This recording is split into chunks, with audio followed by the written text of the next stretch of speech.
Grammatical function change. The governor broke the law. Obviously, the verb is broke and the subject is the governor and the object is the law. The law was broken by the governor. So, if you look at this sentence, now the law, which was object in the first sentence, is now the subject of the passive sentence, whereas the subject has become an agent in this sentence. The law was broken. So, in the second sentence, we had the subject. But in this sentence, we do not need agent even, because we think that the focus is the law that was broken, not who broke the law. Right? So, with the different structure of these sentences, with the changing, we have different functions of the components of the sentence.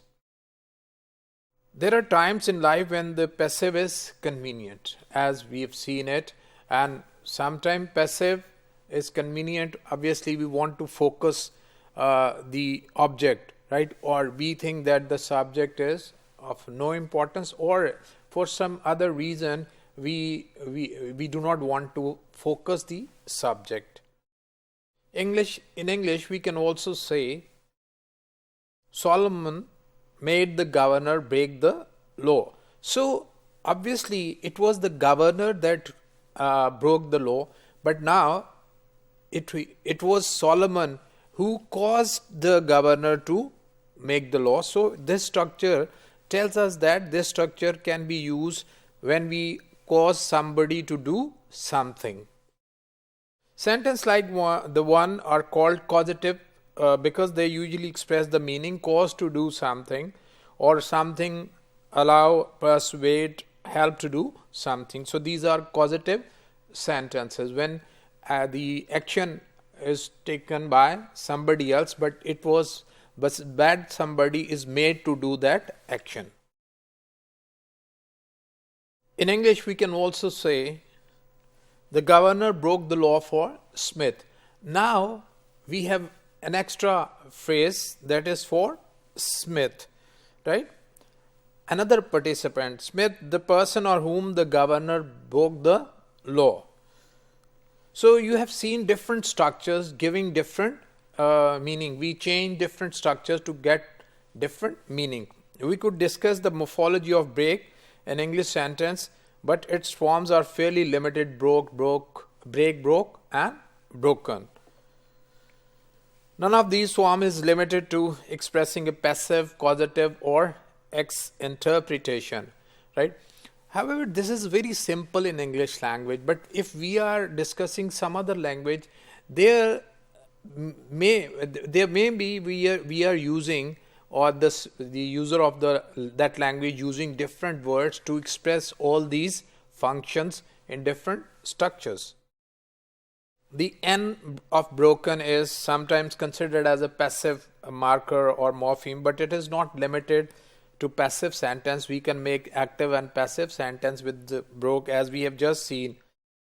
We could also say the governor has broken the law, which is active, and we could say the law has been broken by the governor.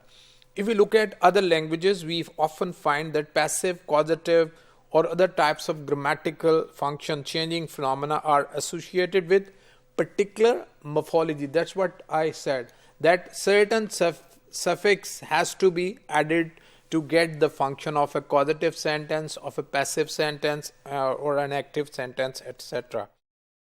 Grammatical function change refers to alternation in the grammatical encoding of referential expression, to use the definition presented by Baker.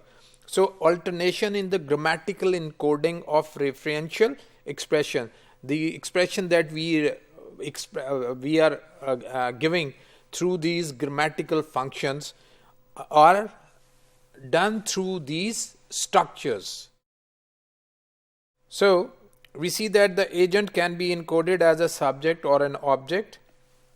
The governor broke the law and the law was broken. So first it was object, and then in the second sentence it was made subject. I must make it clear that the object in the passive sentence is called subject. We see that the agent can be encoded as a subject or object depending on the form of the verb used, broke or was broken. So passive, causative and other phenomena are grammatical function changing phenomena because they can be seen as triggering the encoding change. So they encode a change in the function of the structure, and this change refers to the productivity of the syntax. With the help of this change we can produce different types of structures to use in different situation to give different meanings to different sentences or different argument found in the same sentence.